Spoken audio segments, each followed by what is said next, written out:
Okay, everybody out there in YouTube land, welcome to another episode of Roleplayer with 1,000 Faces. I am your humble host, Matt Yancik, and for those of you that are new, each week or two, or maybe three, I try to bring you a force in the role-playing hobby and industry.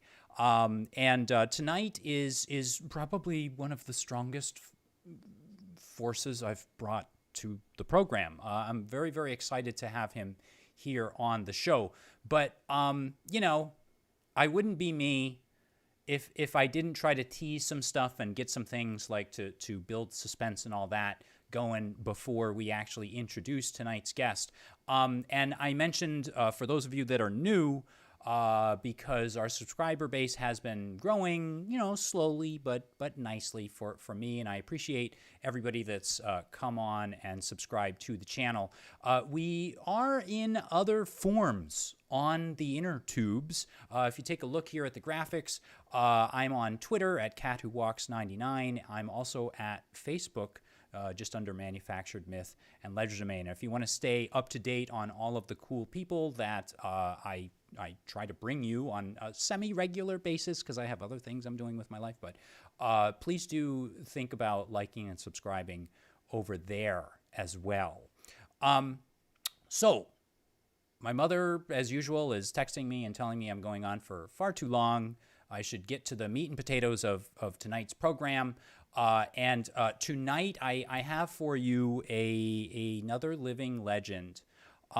So the gentleman I have on tonight is the creator of the legendary Pathfinder role-playing game. He is the director of game design at a little company you may have heard of, Paizo. And he is also the publisher at Minotaur Games, which builds products and makes stuff to support the Pathfinder game and he does his own thing with them as well. He's got a Kickstarter going right now called Hopefinder. We're going to ask him all about that. It's kind of like at the opposite end of the spectrum when compared to, say, Pathfinder. Pathfinder is like super awesome, cool fantasy, and this is sort of post-apocalyptic. Well, not sort of. It's post-apocalyptic, futuristic. His name, of course, is Jason Bulmahn, and it's awesome to have him on the program. And one little anecdote, maybe before I bring him, before I wheel him out on a little cart I have here, is I just wanted to say that Pathfinder, the first edition, for those of you that follow the program, you kind of know that there was a dark period of my life where I was kind of out of gaming for a while, and I was kind of like, not, it was kind of one of those periods where I felt like I had become a grown-up now and I was doing grown-up things and I didn't want to I wanted to put away my toys and all of that stuff. But the truth was that deep down, like in my heart, I had always sort of missed role-playing and storytelling and getting together with my friends and playing games and things like that. Pathfinder First Edition, when I saw it sitting on the shelves, you kind of see this is like a well-worn copy that I've kept. I actually used to have a book cover on this. People used to make fun of me about that, but I built a very, very heavy-duty book cover for this. When I first saw Pathfinder First Edition on the shelves, I knew I was looking at something beautiful and fantastic. But I guess the English teacher in me can often kind of sniff out whether there's like stuff, like there's depth and like real texture to it. But I immediately plopped down my money and I bought it, and I was very pleasantly surprised to find that there is indeed, it's not just a pretty face, there is a lot of amazing depth and texture to the world, to the system and to the tweaks that were done to it. And it sort of remained one of the touchstones for me through, like, that I play a zillion different kinds of games, but there are a few games that I sort of return to again and again.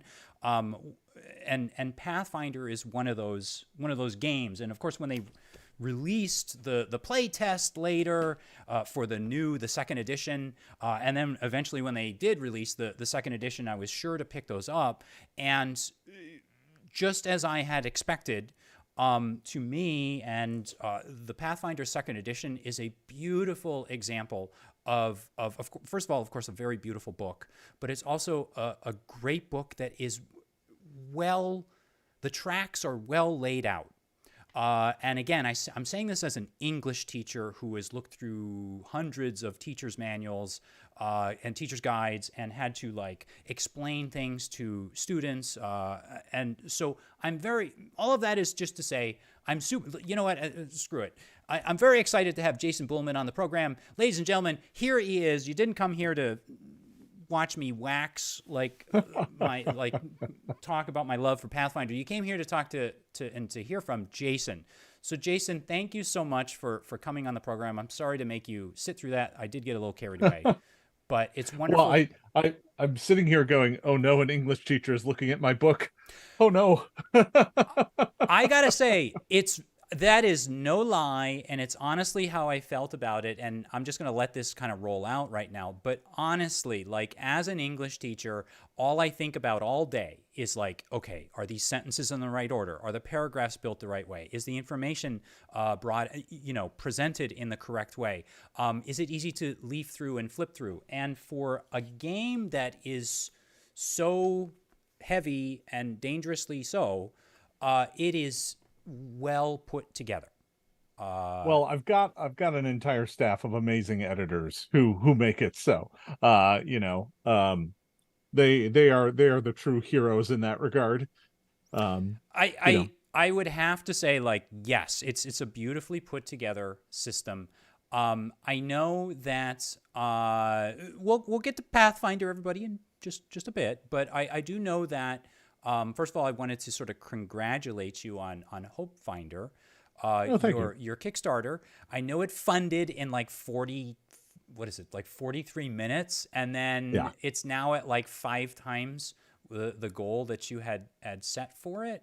Can you tell me a little bit now? It's coming down to the wire. You have a few days left. Are you nervous? Are you sort of like? Well, this isn't the first crowdfunder that I've run personally, and it's certainly not the first one I've been involved with. So a lot of those jitters are kind of gone now, especially when you get way past funding very quickly. So it's got like 50 hours left. It's we beat one of the bigger stretch goals that I wanted to make sure we beat. So I'm very happy with how it's turned out.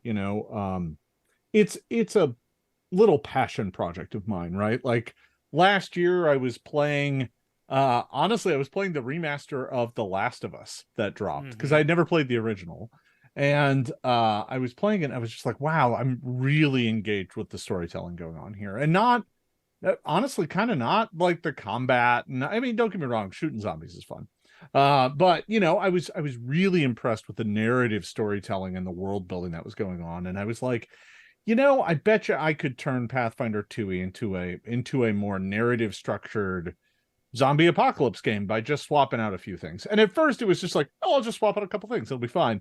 Well, that ended up being a 64-page booklet. But in the end, I was able to kind of take the core of Pathfinder 2 and strip away the parts that I don't need and really focus in on kind of narrative driven, character-based stories about being in a world that's ruined and destroyed and overrun with zombies, and finding hope, finding happiness, finding joy in that is what the story is actually about.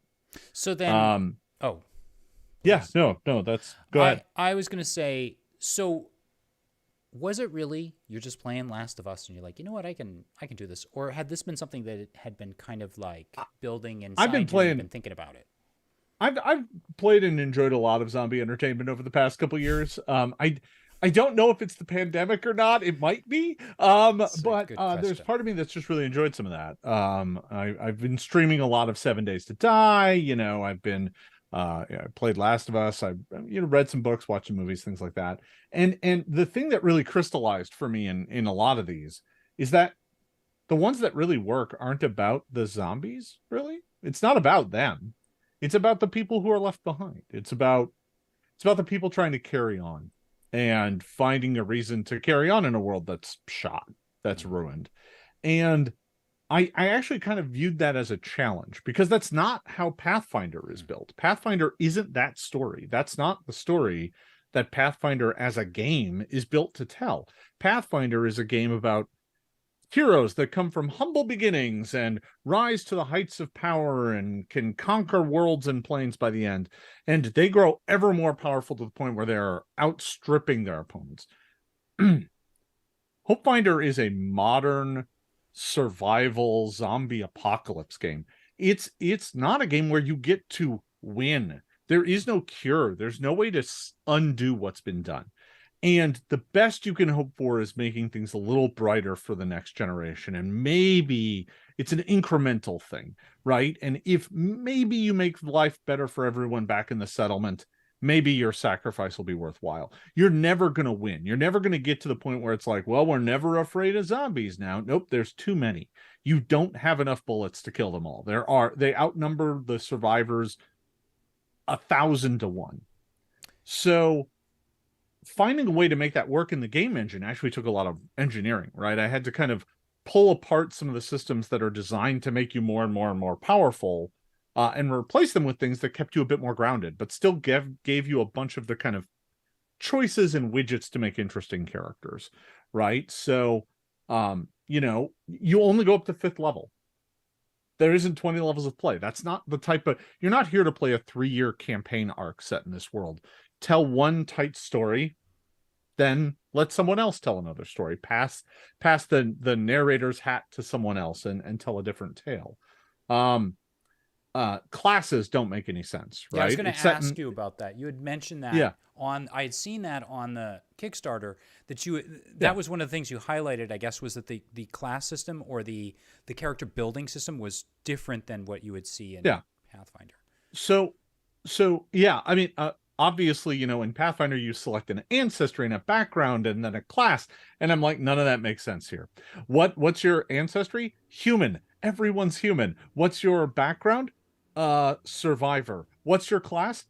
Survivor.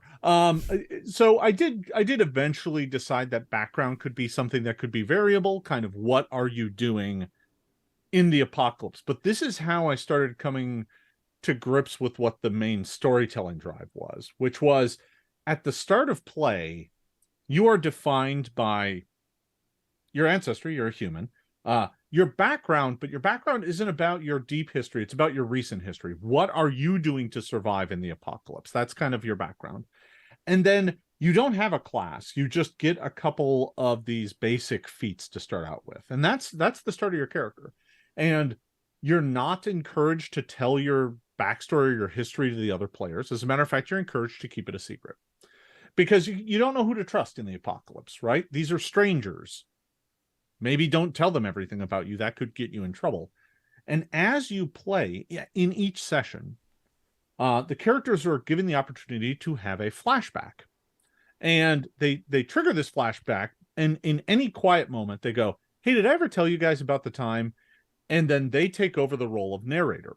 So the player becomes the narrator, and they tell a story from their own past. Oh, wow. And in doing so, they reveal a part of their own backstory and history. At the end of this, they get another feat. So they get to level up whenever they feel like it, whenever they feel like revealing part of their story. And they can do it once per session with these flashbacks.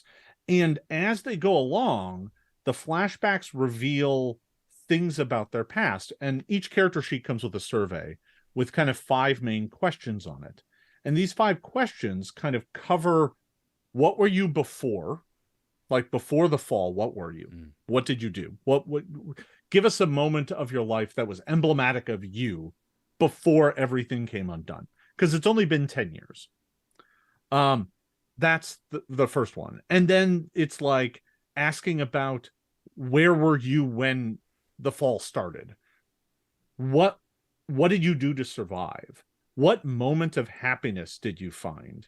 And when did you realize that there was a turning point and you might actually live through this after all?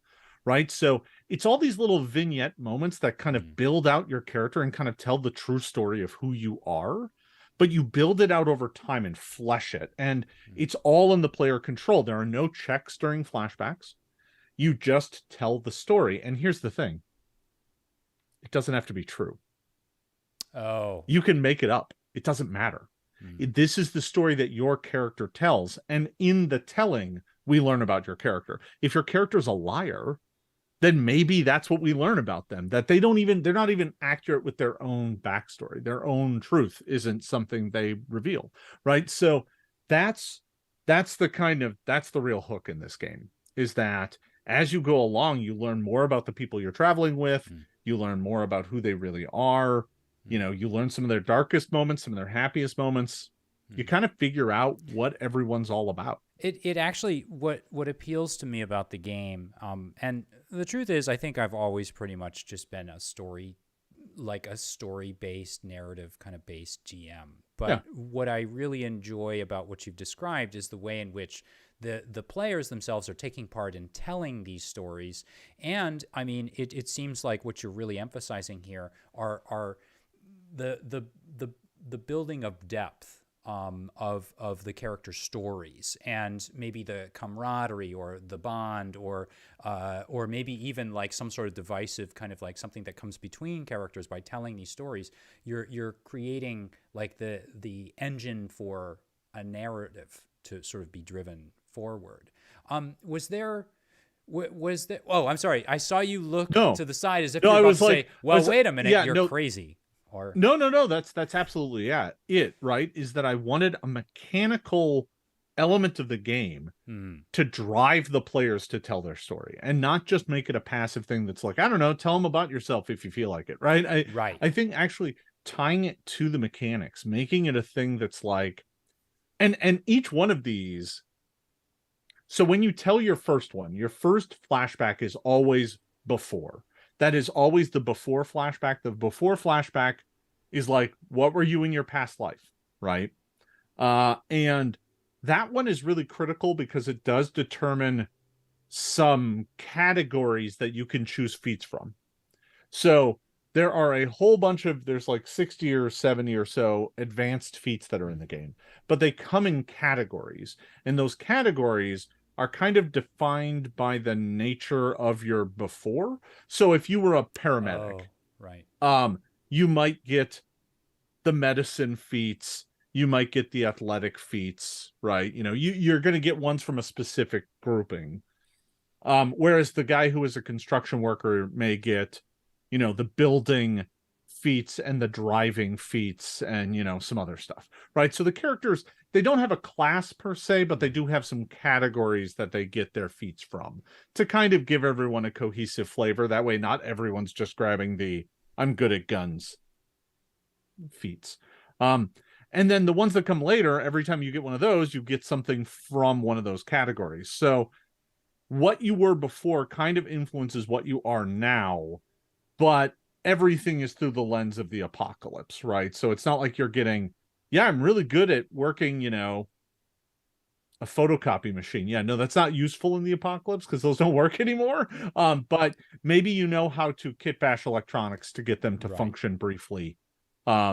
Which could be very useful if you come across a locked door that's locked by a electronic lock. Yeah, absolutely. And what I like is something you kind of said earlier on there. You were mentioning how sometimes, and I felt this as like a game master, I know that many of my players that I play with are also like me. I tend to, you know, we all, I think, do this. We kind of fit in together with people that fit in with us. And sometimes I will turn the narrative over to my players, and I'll say, okay, well, you tell me something about your past, or you tell me something about this building, or you tell me something about this situation. And a lot of times, even though I'm doing it because I want to involve them, and they may, on like when I put them kind of on the spot like that, they may not always have a great idea, or they may feel like a little nervous about saying or they might not have an idea at all.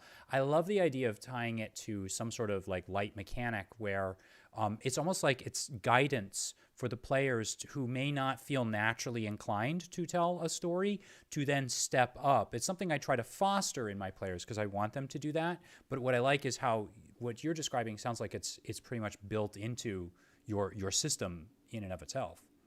Yeah, it's a core assumption of the game. That the players get to be the narrator for, we're talking 5 minutes, right?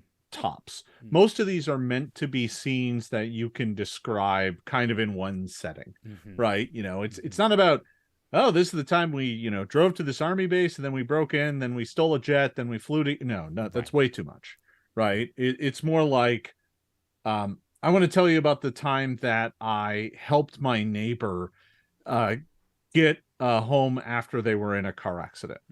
Right. And the conversation we had. That's it. That's the scope of the discussion. Can I ask you then, this seems, and it makes a lot of sense to me, but I'm interested in hearing what your thoughts on this are. I mean, to me, when I think of Pathfinder, I think of like big epic scope. I think of the giant book with this amazing, huge world. And what you're describing to me is almost the polar opposite, not just say in genre, but also in, I assume, kind of mechanics and in like even the game itself. You're saying it was a 64-page booklet.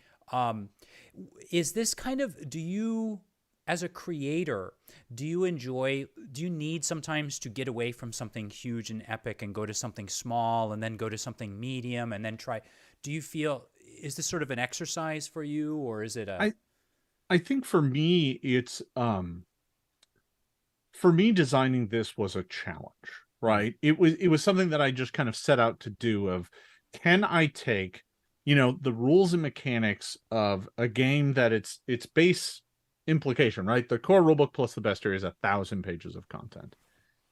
And can I hack it and turn it into an entirely different game engine with this much content, right? You know, these are the two books. Oh, that's it. Oh, ladies and gentlemen, we're seeing the books.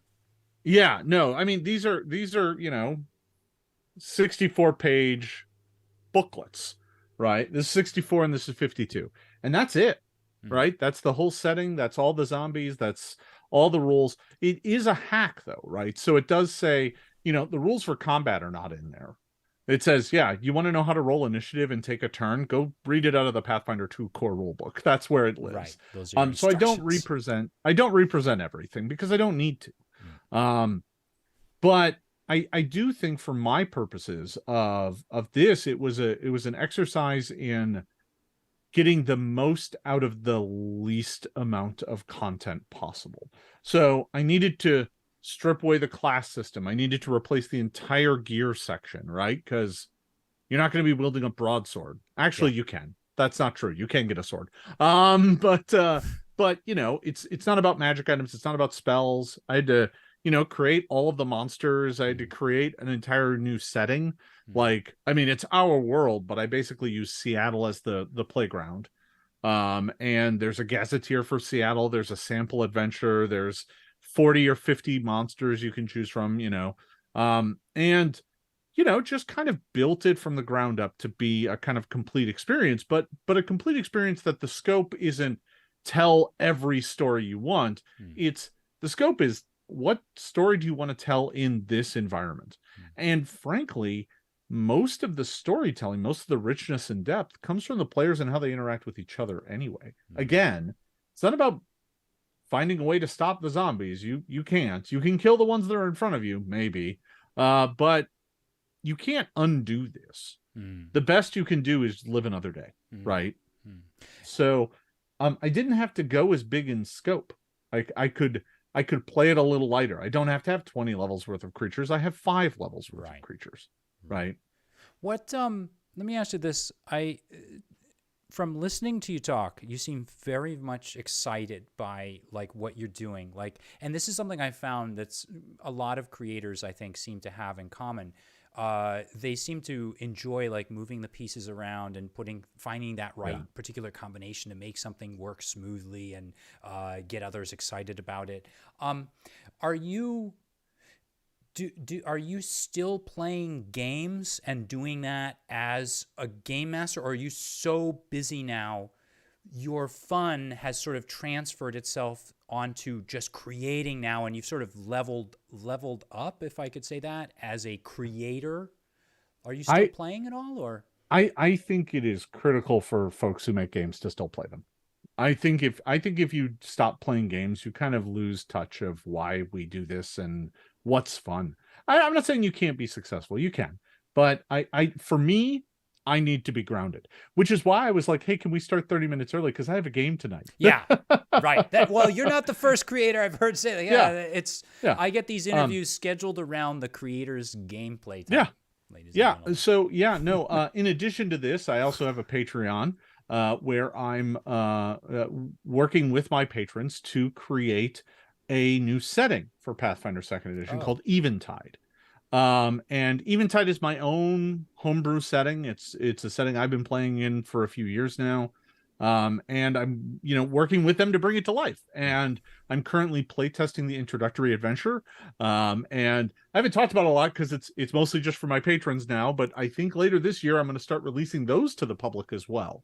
So, for me, I have to keep playing, right? And it's been tough, right? I mean, especially with the pandemic and everything, and learning how to, get a group together was hard enough back when we could meet in person. Yeah. Now coordinating everyone over Zoom and making sure we got a nice virtual tabletop and all that kind of stuff takes work. But I think it's vital, right? For me, being able to play and getting a chance to roll some dice now and again with friends is why we do this. So I think it's really important. So I have two game groups right now that are running active, and they're both with friends, but I'm using my friends to play test my adventures for my Patreon.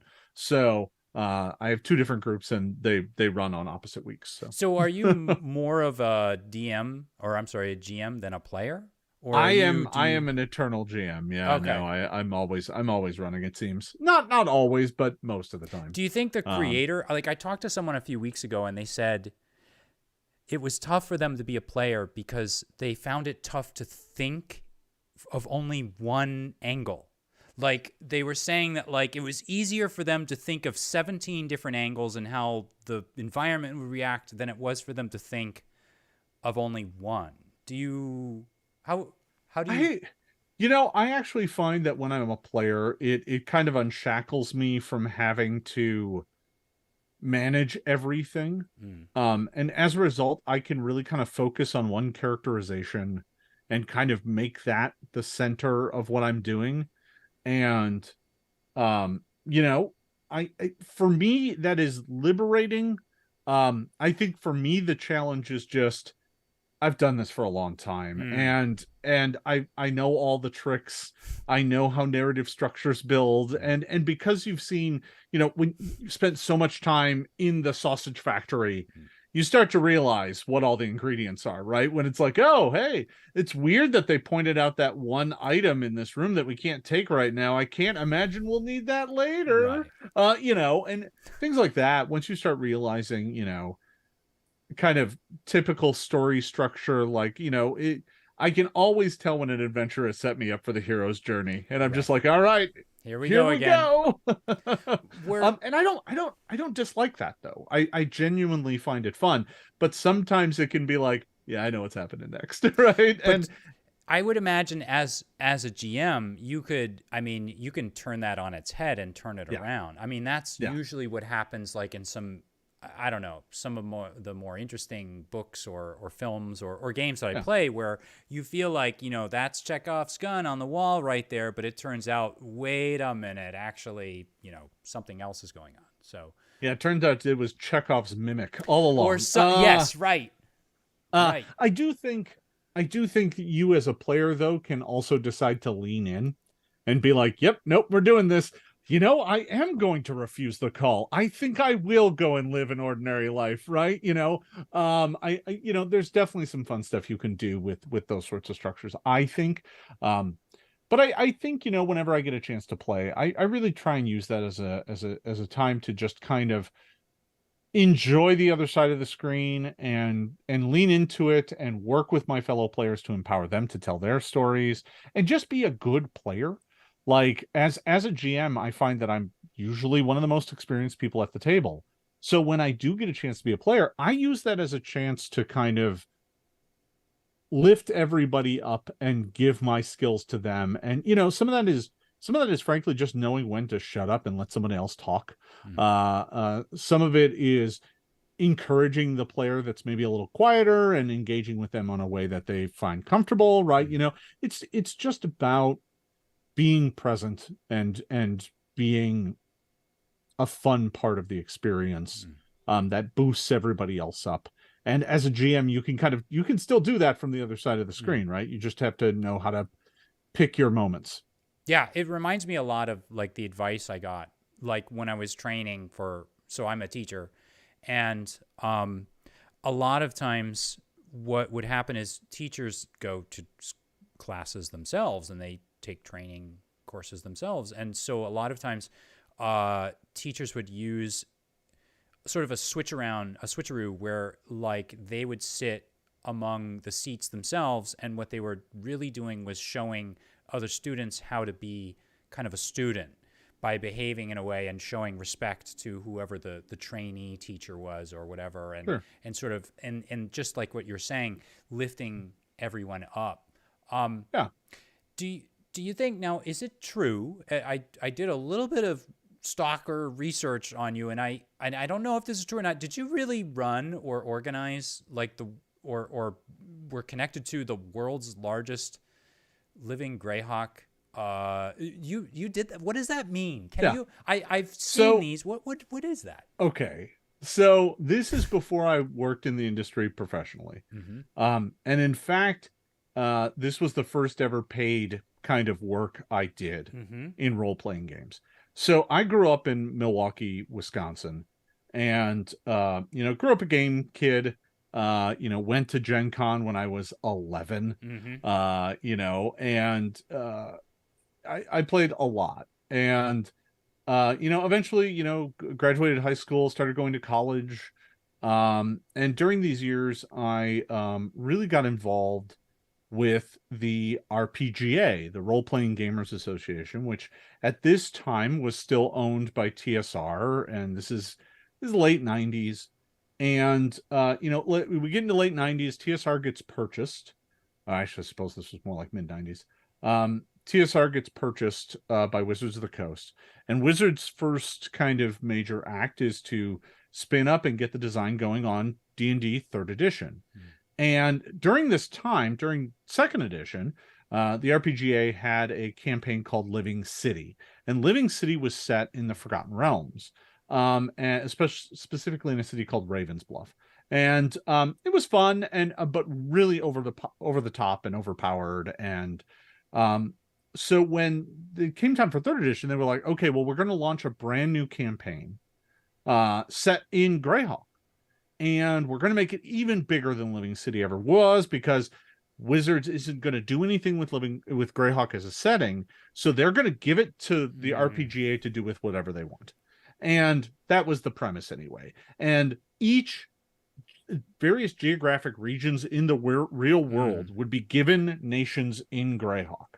So I lived in Wisconsin, which was High Folk, the kind of forested region in the north, near the lands of Ayuz the Evil. Oh wait, you're saying literally they like divided up the nation, and each like literally like you were all cool. Sometimes it would be a cluster of states, other times it would be one state. It was based on density of gamers in the RPGA. So like Australia, the entire country of Australia was given one kingdom, whereas the US got like 30. So I applied to be a member of the Triad. Now, each region had its own kind of governors that would run it and approve scenarios and do things like that. And so I became part of the Wisconsin Triad. And there was 3 of us, and we ran High Folk. And this was right around 2000. And from about 2000 to 2001, 2002, I was doing that work. And above the triads was the circle. The circle, based on the Circle of Eight from Greyhawk, was the true campaign administrators. They were people who were under contract, who worked kind of, there. A few of them actually were Wizards employees. That's how I first met Eric Mona. And the rest were like contractors. And it wasn't a huge contract, a couple $1,000s a year to help manage this campaign. So they had some turnover in that. And I applied for one of those positions and got it. So I went from being tribe member to being a circle member. And when I became a circle member, I got assigned a number of regions underneath me to manage as a meta region. And my meta region was Ayus and all of the nations around Ayus. So I started calling myself Ayus the Evil. It's why I still have like Ayus the Evil on various accounts and stuff like that. And I ran that until 2004. I ran that for a few years. Oh, wow. And I wasn't the only circle member. I was working with Dave Christ of Baldman Games, who runs organized play for Wizards of the Coast these days. He was one of the circle members at that time. Eric was with us for a brief period of time, but then around this time, he got spun off from Wizards to go start up a little company called Paizo. Oh. I might have heard of them. So I'm still working with Wizards on Living Greyhawk. Eric leaves. Stephen Ryder McFarlane comes in and takes over as the Wizards of the Coast employee working on Greyhawk. And or the RPGA, and hence in charge of Greyhawk. And I do that for a few years. And, I had a good time. I that was the first time I was getting paid to do RPG work. I was writing a lot of scenarios. I was getting paid for those. And I started writing for Wizards of the Coast. This was also when I had my very first ever Dungeon magazine article and some Dragon magazine articles. So all this is early 2000s. And then in 2004, there was a job opening at Wizards. And at this time, I was in Milwaukee. I graduated from high school. I was an architect. Not licensed. I suppose that means I was an architectural assistant. But I was working in architecture, and I enjoyed the work. It was good work. It's fun. It's always a blast whenever I go home and see something that I helped design. And I was doing that, but this job opened up at Wizards, and I was like, I'm going to apply. And I made it really far in the process. They flew me out for an interview. And it came down to me and one other candidate, and the other candidate got it. So I didn't get the job. And I was out here hanging out, and I didn't know that I didn't have the job yet. I didn't find out till later. But while I was out here being Seattle, I visited with Eric at Paizo, because Eric was my old Greyhawk boss, and I helped them manage the slush pile of Dragon magazine, right? All the random, here, would you like to publish my article? Like, this was back in the day when people would still mail that stuff in. Right. And someone literally had to just go through the manuscripts and go, no, not this. No, not this. Maybe this is okay. And I was asked to do that just for a fun afternoon of like, hey, you want to do this? We're not going to pay you, but it would help us out. And we can't go get dinner until later, because I was hanging out with Eric that night. And I was like, yeah, sure, whatever. Sounds fun. So, I did that, and then got back to Milwaukee and learned shortly thereafter that I did not get the job with Wizards. But the same hiring round, Wizards had hired back a few people that spun off with Paizo. And now Paizo had openings. Oh, right. Okay. And Eric offered me the job of managing editor of Dragon. Oh, wow. And I took it. So that's kind of how I got my in. Everybody has their own different weird road. Mine was doing a lot of work with, an organized play campaign and just being persistent. What can you tell us a little bit about what is the role of a managing editor at the magazine? What do you do? Like, I know. Well, I mean, honestly, I'm not sure the title matches what a managing editor might be in other places. Right. My job was to, along with the other editors, because we were a team of, Dragon was only edited by 3 people. A monthly magazine, about 96 pages. and we had 3 people. Now we had a bunch of ads and stuff like that. My job was to do some of the managerial stuff for it. So like I would figure out our ad placements and paginations based on where the ads needed to go, because all the ads came with placement orders. I would have my fair share of editing to do as well. But I was kind of brought in to do some amount of kind of not managing people, but managing some of the mechanical facets of the magazine itself. Like I would need to go to Wizards once a month to do approvals, where we would literally bring them a print copy of what we were proposing that month, and they'd flip through it and approve it, and then we'd go home. Right. That was it. So there's things like that. But that's what I did for Paizo for, a couple years. We ran the magazines until what was it, 07, when everything kind of came undone. Yeah, I was doing that for about 3 years. Yeah, I think those were the dark years for me. So I think it was around 2009, 2010, I think, that I was getting back into RPGs and that I first saw. Because I was actually out of the country at that time. So in 2007, I wouldn't have been around. But when I came back, well, you missed some great issues of Dragon and Dungeon. We were really knocking it out of the park there. It was funny because we actually, magazine publishing is tricky business. It is very expensive. The model of getting your magazine into stores is very complicated. Like you have to pay them to carry your thing at first, and if it doesn't sell, they don't continue to carry it. And it can be very challenging and very expensive. And, we had finally kind of figured it out and turned everything around, and all of our numbers were going in the right direction, and we were actually in a really good place. And that's when we learned that Wizards wasn't renewing our license.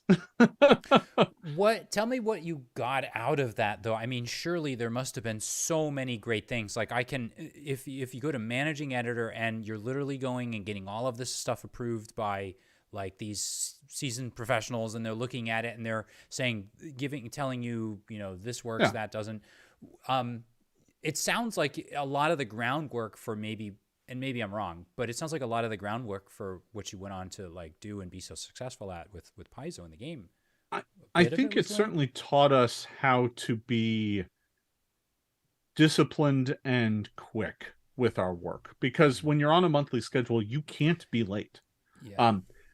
Because when it came to printing, especially magazines, you have slotted time at the printer, and you don't get to change that. If you're late by more than, like, even being late by like a day or two can mess things up and cost you a lot of money. So we were very disciplined, right? We had to hit our print dates every month. That's how it worked. No missing, no exceptions. And sometimes that meant long hours. Sometimes that meant picking articles that were easier to do than the ones that were harder to do.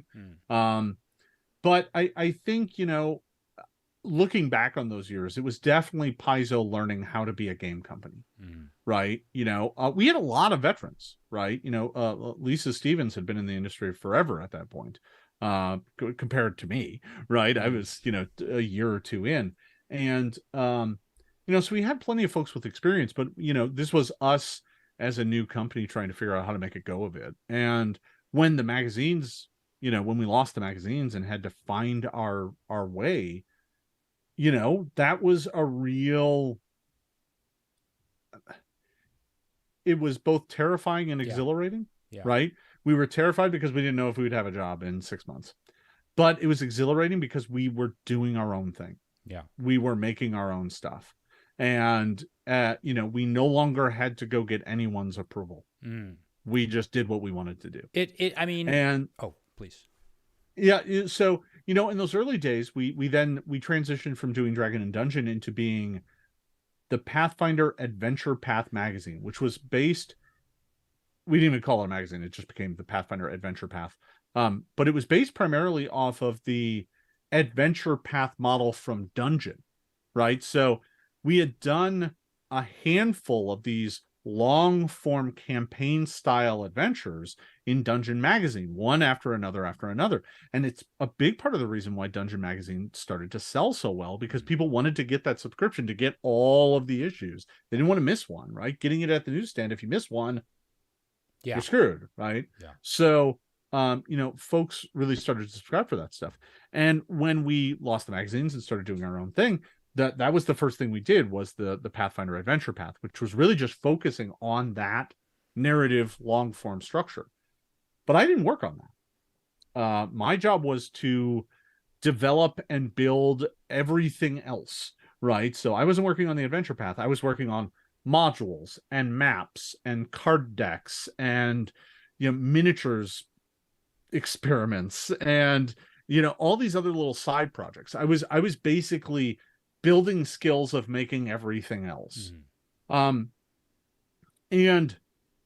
I'll be honest, I didn't really love it, because I felt like I was going from small project to small project, and there were some successes in there, but a lot of them were kind of middling at best, because there was a glut of third-party products at this point in time, and another module from us didn't really make much of a splash in the water.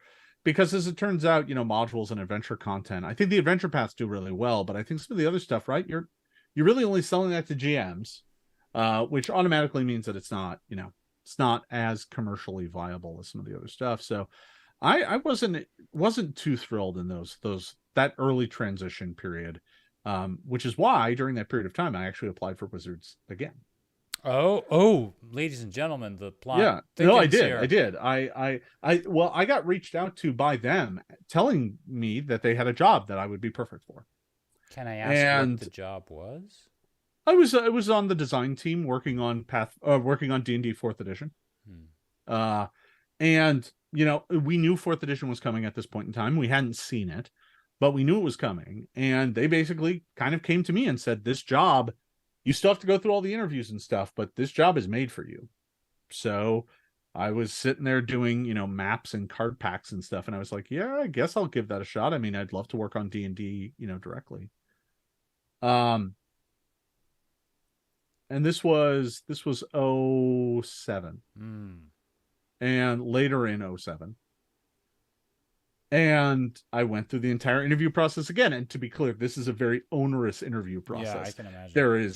There's your resume, there's a test, then there's a phone interview, then there's an in-person interview. So it's a lot. And I went through all those steps again, and I wasn't the only candidate, because they picked someone else again. What? Yeah. I was second twice. Oh, that's awful. That they would. So go ahead. I went home that night, when I found out, and frankly, I was pretty mad. Yeah, no I was pretty upset. Yeah. Because they came to me. Right. I didn't even seek out the job. They literally came to me and said, you should apply for this job. Yeah. And I went home that night and I just felt kind of stuck. I didn't know what to do. I didn't know where my career was going at this point in time. I wasn't working on the Pathfinder Adventure Pass. I didn't get a job at Wizards. I was sitting there making modules and map packs and cards. And I don't want to downplay that work. We did some good work. It just didn't feel like I was going anywhere. Yeah. It felt like I was kind of stuck. And I went home that night and I was like, well, Wizards is abandoning 3.5, which is very popular. And they're moving to 4th edition. I haven't even seen 4th edition.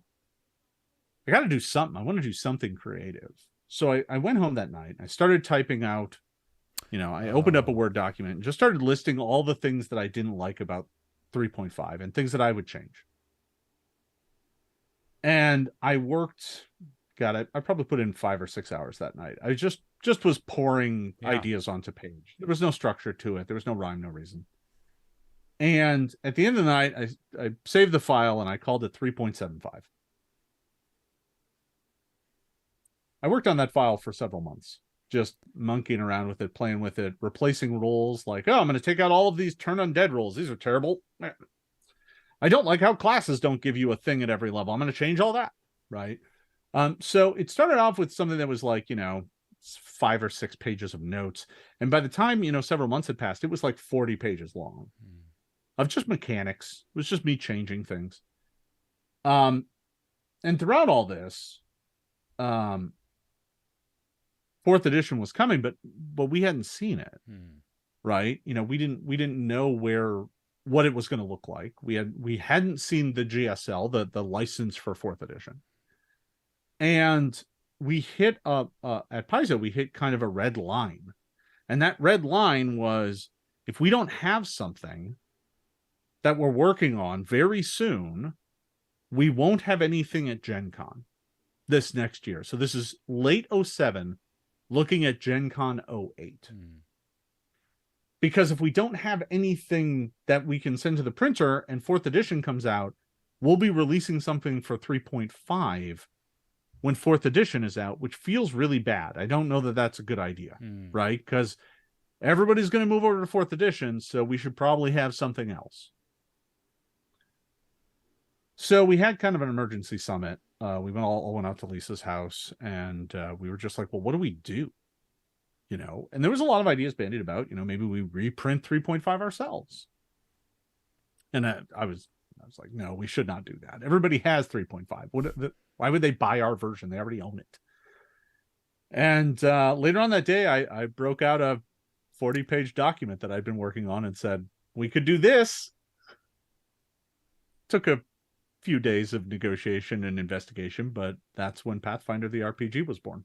That's amazing. So what are, like, I'm trying to picture like this meeting, and you bring it out, and I'm trying to imagine that there's negotiation over several days. Like, we are over a decade along here since it's been published, and it's just, you know, it's a phenomenon in the industry. And in my opinion, I mean, it changed things. It really, really changed things. It pulled everything up, kind of like what you're saying, but it shook everything up, brought something really amazing onto the scene, and got me, you know, on a personal level, got me back into gaming again. Can I ask, like, what were some of the cons to like doing this? Like, was it well, like... I mean, I think, you know, we honestly had no idea if it would work, right? I mean, so by the time we made the decision, because it wasn't made right at that meeting, it was more of a, this is a possibility. Yeah. And everyone was like, okay, well, I'm going to want to see what you're thinking about. And I'm like, okay, but I've been working on revising this game for several months now. I'm already ahead of where we need to be. In my head, I was, but in reality, I was actually way behind where we actually needed to be. Yeah. So the moment we decided, yeah, okay, we're going to do this. We're going to make our own version of 3.5 that we tune up, and we're going to call it Pathfinder. It's going to be a better game than 3.5 because 3.5 is, at this point in time, 5 years old or 4 years old, and is really kind of starting to show some cracks. You know, so we had no idea if it was going to work. And we also were about to face a new version of D&D. And, you know, it was like, well, how do we position against that? And I was like, we have to put out a play test before it even drops. So the danger went from, okay, it's January, 4th edition's going to drop this spring, late spring. We need to release the alphas of the Pathfinder role-playing game before it drops. And I had like 40 pages of notes. Yeah. That's all I had at that point in time. So I ended up being ensconced in at a computer for several months.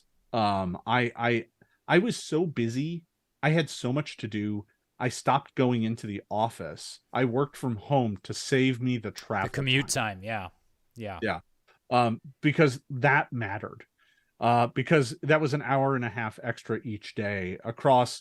I still went in like twice a week, so it would save me like 5 hours a week, and 5 hours a week mattered. And so, you know, in the span of 2 months, it ballooned from 40 pages to like 250 pages as I started pulling in SRD content and updating it to my spec on stuff.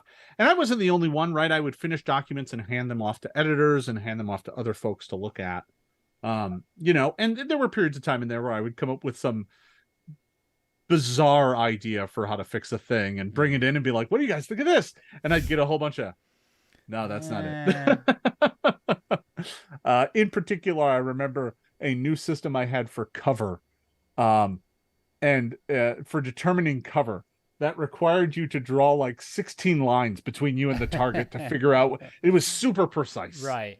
And everybody looked at me and was like, no, this is awful. This is the worst thing you could have made. Please don't do that. And I was like, okay. So I went back to the drawing board and found something better. But you know, it was that. And we were racing to get the alpha out. And at the same time, I was also creating the files for the beta because we wanted to print the beta for Gen Con. And we were this was the first time where we had to take a big risk of like, okay, we're going to print the beta. Yeah. And at this point in time, no one was printing their playtest material. Yeah. But for us, I was like, listen, it's 400 pages long. We can print it and sell it to people for less than what they could print it at home using paper and ink. It can be cheap. It doesn't have to have a good binding. It doesn't have to last. It just has to be a playtest book. So it can be a soft cover 400-page book. Fine, whatever, right? And that's what we did. And so the risk was, how many do we print? Because we don't want a warehouse full of them. So we printed, God, like 5,000 of them or something like that. And they were gone. They sold out immediately. And that was the first time where we knew we had something. That's when we really knew that something had changed. That we had something that we didn't know what we had yet. And when the core rulebook released a year later, it blew the doors out of every expectation we had. Oh, we sold out of the first print run before we even got it. We sold out the second print run before we got it. Yeah. It wasn't until the third print run that we had any in stock sort at of all. left So over. Yeah. Yeah. How do you think, how did the pressure that you felt to get it out in such a short amount of time, did that help or hinder? Like if you had sort of had lots of room to spare and you had just been going to work and doing the regular hours or whatever, do you think the game would have been as good? Do you think that like that pressure helped bring out the best in everyone? Pressure brings clarity. I do believe that. It does make you not kind of iterate to death on a tricky problem. But sometimes it does mean that you settle on a solution that later on you're like, man, I wish we would have had more time on that. I think that happens with some frequency. The opposite would be how we did Pathfinder Second Edition, right? We spent 3 years making that game. And it shows because it's a better game. It just is.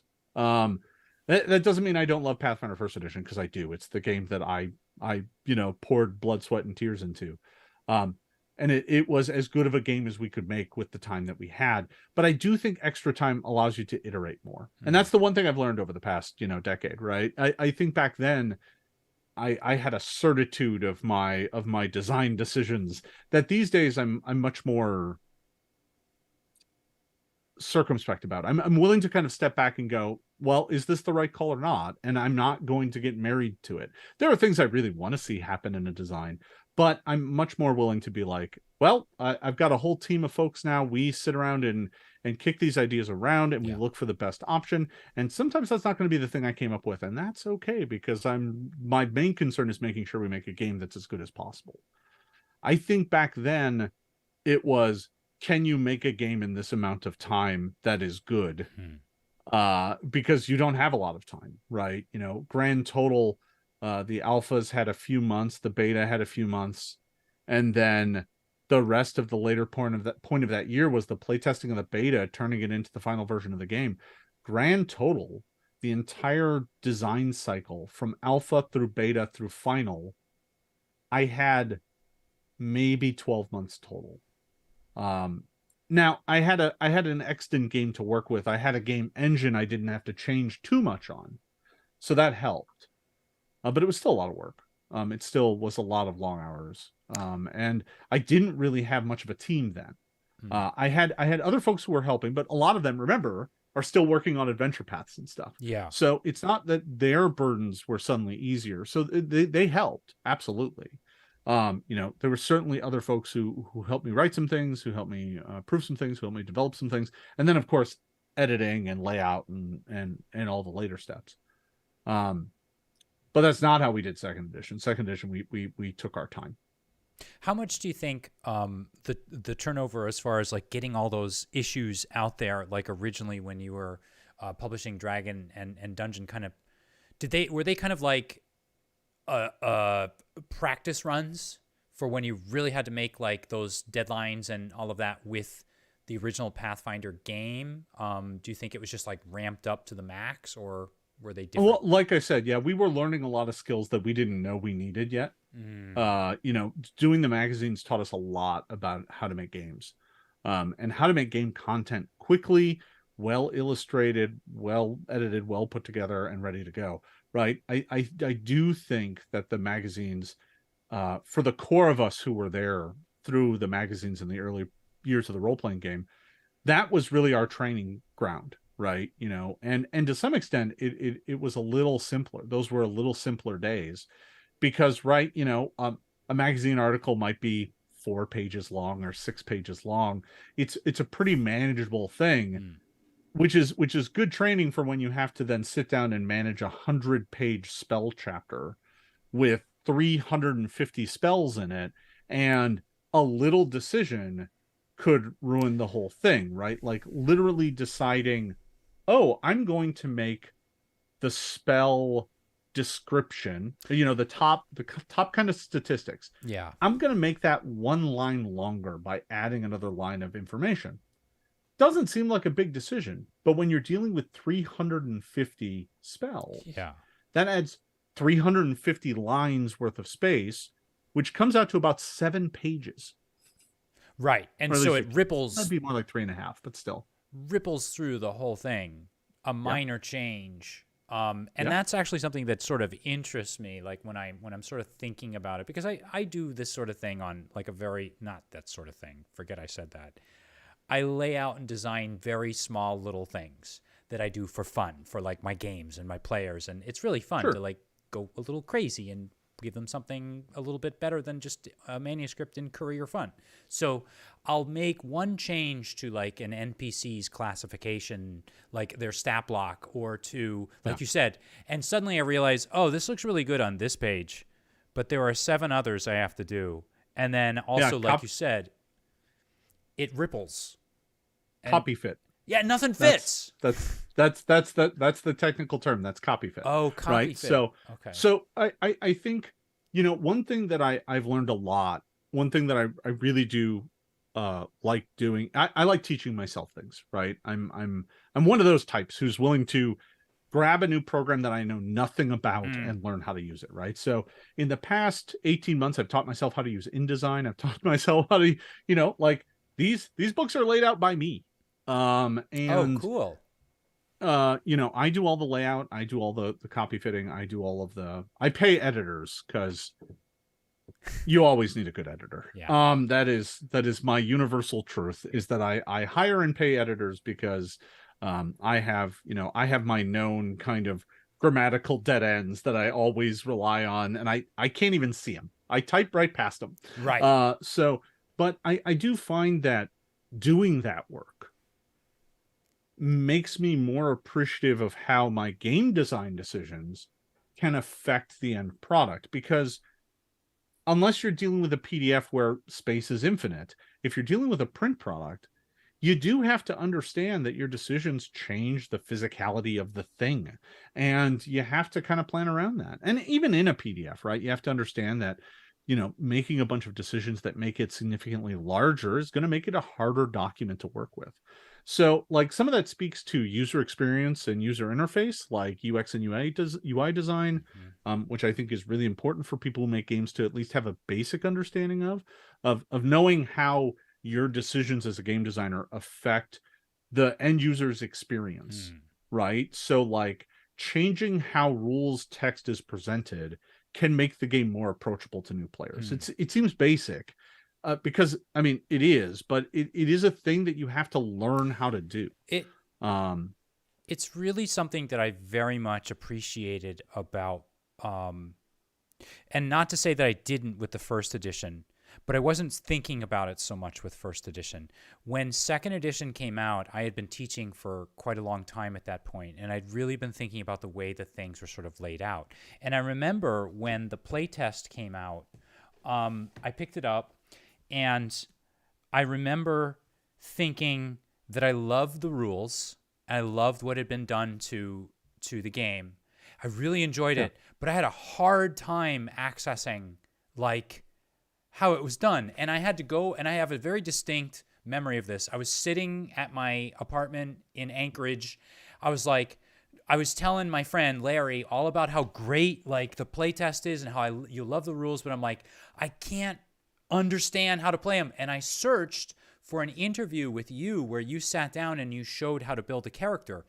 When you presented, I don't remember, I'm sorry to that channel, whoever it was, when you presented how to build the character, the way you presented it was, later on I found out, the way that it was presented in the final copy of the second edition. And it made all the difference. And the thing that I kept thinking in my head is, if nothing else, what a remarkable kind of lesson, like for those of you at home that are sort of thinking about how can I design my game really well? What can I do? I really recommend that you sit down with the playtest and you sit down with the final product and you kind of compare them.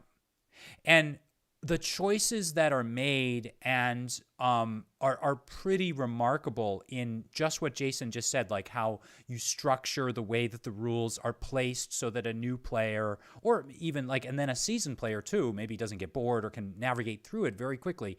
I was really, really impressed. And another little anecdote is I complained about it in one of the Pathfinder Facebook pages, and Eric came on and gave me a very long, very polite explanation about what I was talking about and how it was going to be done in the second edition. Eric, I'm so sorry, but thank you very much for being so polite to me and telling me that and teaching me all about the subtleties of doing this. I'm trying to remember. I don't remember exactly who all was involved, but the playtest introduction was written in a bit of a committee. And there was a lot of things being pitched and thrown in there. And when the playtest came out, it became very clear early on that there were some problems there. And, the creation of second edition was, as I said, a long process, right? We started by kind of creating a slice of the game and testing it to make sure that the game engine felt right and the way the game played felt right and the math scaling was right, because we re-engineered all of that from the ground up. And then we built out content and built toward the beta, and then play tested that to get to the final. And I recall very specifically, getting the playtest out there and getting the feedback that the introduction wasn't working very well, that folks still found certain elements confusing. And I'm not gonna lie, I took the whole introduction and rewrote it. I rewrote the entire thing. I was like, yeah, no, I got this. Everybody, I'm just going to go do this. Because I think one of the challenges is, and this speaks to kind of some of the nature of how game books work, is that you have some parts of it that are kind of large, encyclopedic. Here's all the spells, here's all the magic items. And frankly, if those are written by different authors with slightly different style choices, it doesn't really matter, because you're not going to read them all in sequence. You're going to go look up the one you want to read, and that's it. It's fine. You don't have to worry about discontinuity of information flow, right? You can, because that's the nature of those chapters. But the introduction doesn't work that way. It needs one voice that is speaking to you in kind of, it needs to be a cogent kind of through line of, I am going to layer on topics and complexity, but I'm going to do so in a way that understands that there are some concepts that I only need to get you to understand what they are. You don't need to know the rules for them yet. You can learn the rules later, but I need you to understand that armor class is how we determine how tough you are to hit. I don't need you to understand the full formula. That can come later. But I do need you to understand what armor class is, so when you're building a character, you go, oh, this character is good at wearing heavy armor, which means they have a higher armor class, and I know what armor class is. So I had some I had some brilliant team members on the team as well, to help out with this stuff. I did most of the writing, but it was in conference with them about, I had some members of my team who had been teachers themselves.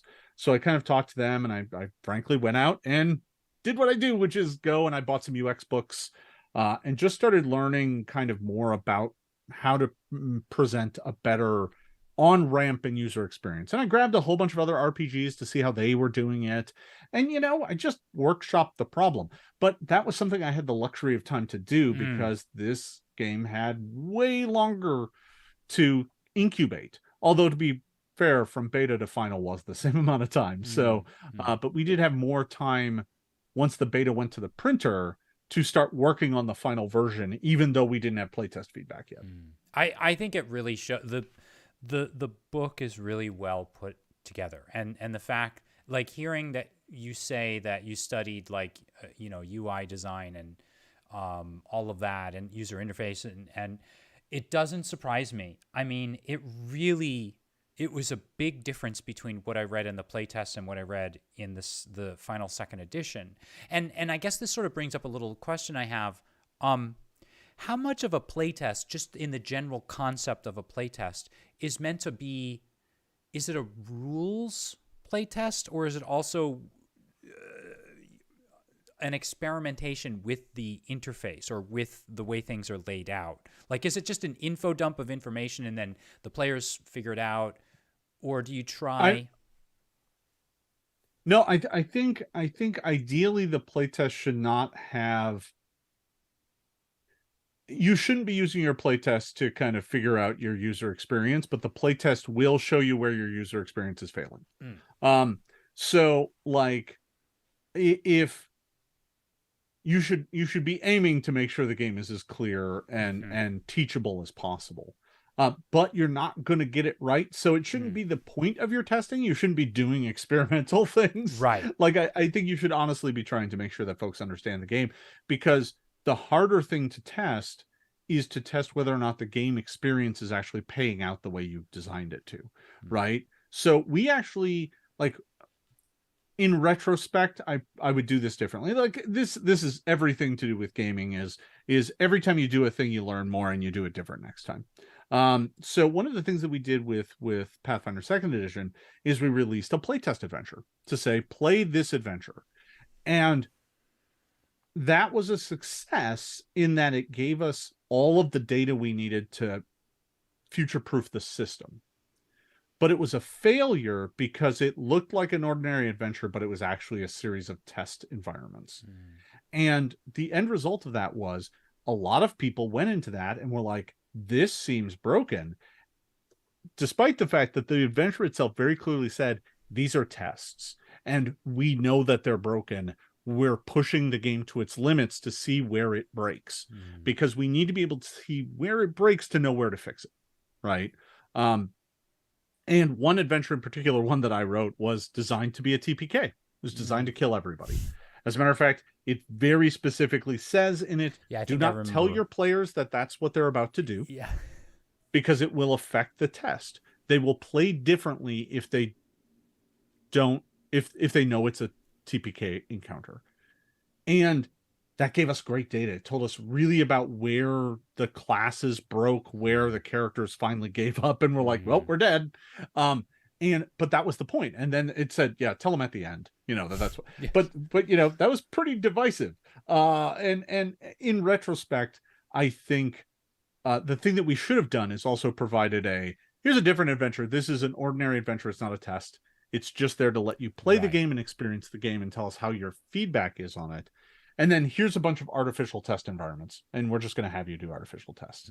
And this is for hardcore players, right? I think, but in either case, we weren't trying to test the experience.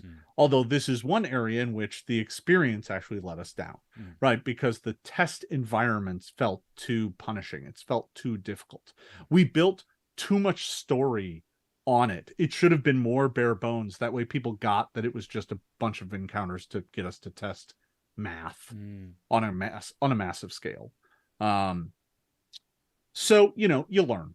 And it was funny because a lot of people came out of the playtest going, boy, I don't know about Pathfinder Second Edition. Huh. Okay.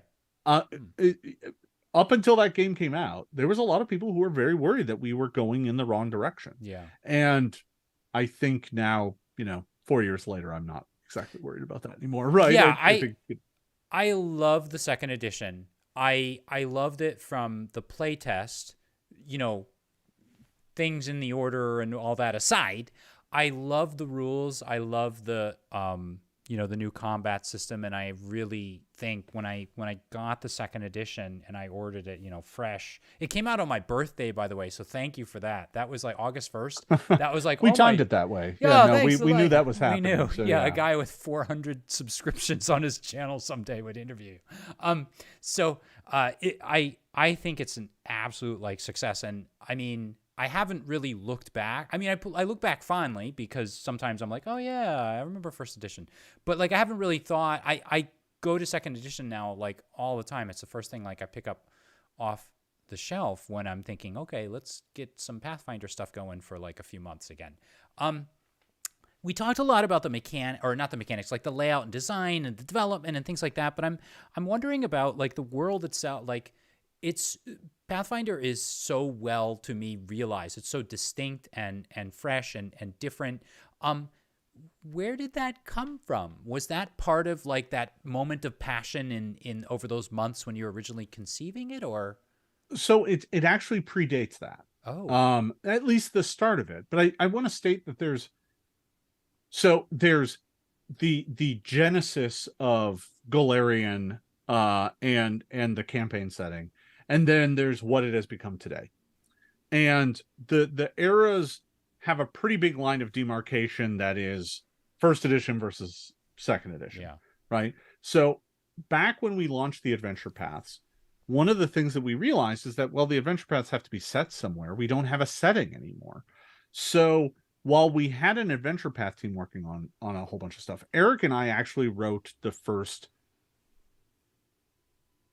4-page softcover flimsy little book that kind of mapped the world, the center of our campaign in Avestan and Garund. And I drew that first map. Oh, really? Eric did a sketch of it, and then I drew it out in kind of the shape you now see it today, and did tectonic maps and cool. kind of okay, if this is going to be here, this is where the mountains go, and and then Eric and I wrote the Gazetteer. And while, Varicia, which is where the first adventure path was set, was being designed specifically by the adventure path team, the rest of those two continents, Eric and I pretty much wrote all of. We kind of split it up about 50-50 and wrote half of them. And so when I look back at Golarion and I see, there's a lot of things that have my fingerprints all over them from the early days, right? Razmir is my invention. Most of the Whispering Tyrant's backstory is mine. The history of the Eridan is not mine, but the Starstone is mine, weirdly enough. A lot of the things about Absalom, the Street of the Gods and the way the cathedral looks, that's from a sketchbook of mine. Oh, wow, that's cool.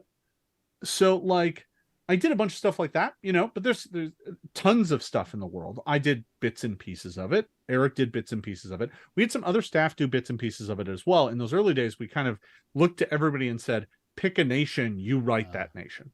Yeah. So everybody had at least one that was theirs.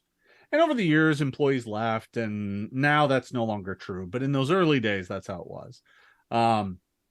And from there, right, we started putting on source books and then hardcover books. And once I became Pathfinder role-playing game lead designer, which is what I became when the game started, I started pulling further and further back from Golarion because I didn't have time. And the rule books, first edition rule books, didn't really have any Golarion lore in them. We played it pretty agnostic. There wasn't a lot in there. And we thought at the time that would be, so, hey, folks don't have to play in our setting if they don't want. They can play in whatever setting they want. They don't have to buy material that is not for their setting. I actually think in retrospect that was a mistake, which is why we changed it for second edition. I don't want to flood you with lore about our world, but I want to expose you to it and show you how cool it is. Right. So that was kind of the first edition era. And there were a lot of folks involved with it, over the years, making a lot of books, right? There was a lot of those soft cover Pathfinder campaign setting books. When it came time for second edition, we decided to kind of refresh the line, start over, with new books.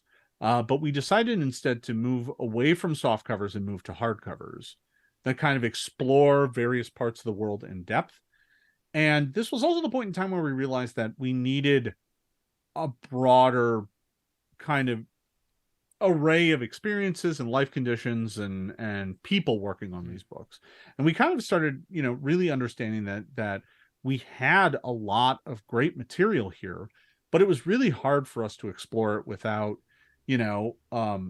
making sure we had the right voices to tell those stories, because it wasn't just, the same folks we had starting it, frankly, a bunch of white men. And we wanted to tell stories that were from other lived life experiences. So, we started assembling a more diverse team, and giving and empowering those folks to do and play in our world. And, hiring a broad swath of freelancers to kind of bring more stories to our world and kind of really explore what some of these places might be. And with second edition, we also took the chance to kind of, clean some things up and tidy up various parts of the setting that maybe weren't working the way we wanted to. But I think that is a line of demarcation, because once you get to second edition, our setting really kind of explodes in some really exciting ways. And frankly, the folks working on it, who are now on my team, have been knocking it out of the park, because one of the things that we did is we started making sure that those world books contained rules and that our rule books contained world. And after a few years, we decided to merge those two teams. So now, instead of just being the design team, I am now the head of the rules and lore team. So I've kind of come full circle. I went from working on the lore of our world to working only on mechanics.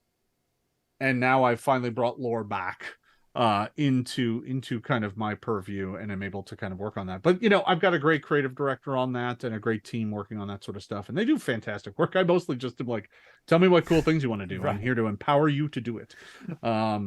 It's pretty exciting, from the early days when I was a Pathfinder role-playing game staff of 1. Yeah. I now have a team of 8, 9, 10. I don't know. It depends on the day. Great. We just posted 2 more job openings. So I think the confidence and like maybe that energy really shows in, I think it always, because it didn't get to be like this super amazing game without being really well built for the first edition. But I feel like there's a confidence, like now that you mention it, this is not something I probably would have picked up on, but now that you're talking about it, I feel like there's a confidence and like sort of like, we're just going to cut loose that I see in the second edition and the other books and all of that stuff that's kind of coming out with, that are coming out along with it, that I didn't quite see, or maybe I'm seeing more of in the second edition than in the first. And like I feel like it really shows it's a company like and a team like at the top of their game that are kind of like, let's just do it, let's do this, let's do that.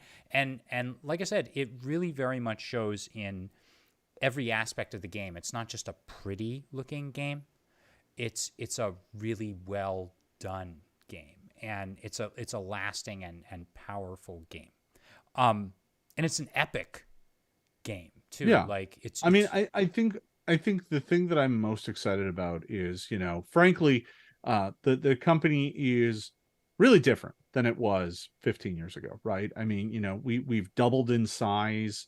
There's been plenty of folks who have come and gone over the years, and just to see all these folks who are here now, who were not here when the magazines were all that we had, and they come to this world, to this game, with an energy that, this kind of bold drive to go and explore new things and to play with things that, frankly, I've been doing this for a long time. And some of this stuff can seem played to me. There comes a point in time where it feels like you're doing the same thing you've done before, right? And That's not true when this is your first time working on a book. Mm. So for them, it truly is exciting and new, and feels, they bring an energy to it that frankly, I mostly, my primary job is just to stand back and empower them to do it. Mm. Right. And make sure that they are creating kind of cool, awesome things that fits my brand needs for the game. Because now these days I'm the director of game design. So my job is now broader and encompasses making sure that our games are situated in the right place in the market, and are meeting the objectives of our brand and kind of doing what I want them to do as a game expression at the table. So I spend a lot more time kind of worried about larger meta issues and market positioning and all that sort of stuff. And by and large, it's mostly just talking to them about being like, what awesome thing do you want to do? Cool. Let me figure out a way to make sure that fits in with our overall goals and strategies, and moving things around and kind of making things fit. So it's a lot of work. It's really exciting. And there's so much great stuff coming up, that I just can't wait for folks to get a chance to play with it all. Well, Jason, I'm keeping you for far too long, and I appreciate your time, and I'm going to sneak in one final question. Sure. But I was just kind of wondering before we go, as a teacher, I like to look at my students, and sometimes people can be really modest, and they're like, well, I don't want to talk about that thing or whatever. Looking back, like if you had to, for some reason, to walk away from like your career and the hobby and all that today, what sort of legacy or impact do you think? I'm giving him permission to take off his modesty cap. What have you done that for the industry or for the hobby that's so fantastic? What is that thing that you're most proud of and excited by, and what do you think? I think over the years I've done a handful of things that I'm particularly proud of, that I think have helped people. It's hard to place much of anything above the 2 beginner boxes that I've written. I wrote a good chunk of the first edition and the second edition Pathfinder beginner boxes. And for me, that harkens back to my own childhood, right? Mm-hmm. Learning how to play D&D from the red box, right? And just falling in love with the game just from the contents of that box, barely having anyone to play with.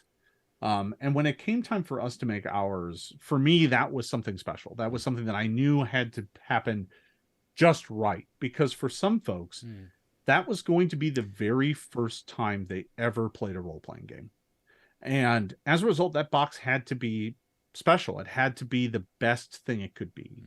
And for both of the editions, I wrote the solo adventure. I wrote the intro adventure. I wrote all of the introductory text, right? Because for me, that's really important. And, you put these games together, you put them out there, and you just kind of hope they do their job, right? I mean, we do testing and stuff like that. Actually, with the first beginner box, we actually did one-way mirror testing. We had a group of kids come in and play it. Wow. And we just watched them through the mirror going, are they actually going to do this right? That's amazing. And, nerve-wracking. Yeah. But we learned a lot. And years later, you get people coming up to you and they're like, that's what got me into gaming. That's what started me. And for me, it's not necessarily the one product. It could be anything, right? But, to have people come up and be like, hey, you're the reason I got into gaming. You're the reason I stayed into gaming. You're the reason it takes a village. There's not a single thing that I've ever put my name on that has been just me. But there is something really gratifying about having people come up and say the words that you wrote, the things that you made a difference for them, for their life, for their family, for their kid, right? I've had parents come up to me and say, hey, your game helped bring my kid out of their shell, right? And help them socialize, help them work through some problems. And it's just a game. But it's special, right? It's a way to connect with people. It's a way to sit around the table and tell a story together. We don't do much of that anymore, right? I mean, modern media isn't about telling stories together. I mean, If you sit down and play Fortnite, I don't know what story you're telling, but Mm. it isn't a cooperative, RPG. And that's not to knock those things. They're fun. They're fantastically fun. But it's not the same thing. It's not that shared experience that you now have a bond with someone else because the two of you made it through the Swamp King's dungeon together, right? You are now bonded in a way that no one else can understand. And those sorts of stories, those sorts of moments, that's why we do this, right? I mean, the game industry is not an easy industry to be in. It's not the video game industry. We don't have video game money, right? We print books. And they're thick books, right? They're thicker than most textbooks. Yes, And true. And they can be a challenge for folks to get into. But when they find that, you've provided them with a million worlds worth of stories, all they have to do is go out there and play them. That's special. And that makes it kind of worth it. That's the mark I leave behind is stories that everyone else has told. And that's enough. As an English teacher, I very much approve. I think that's wonderful. Well, Jason, thank you very much for joining us tonight.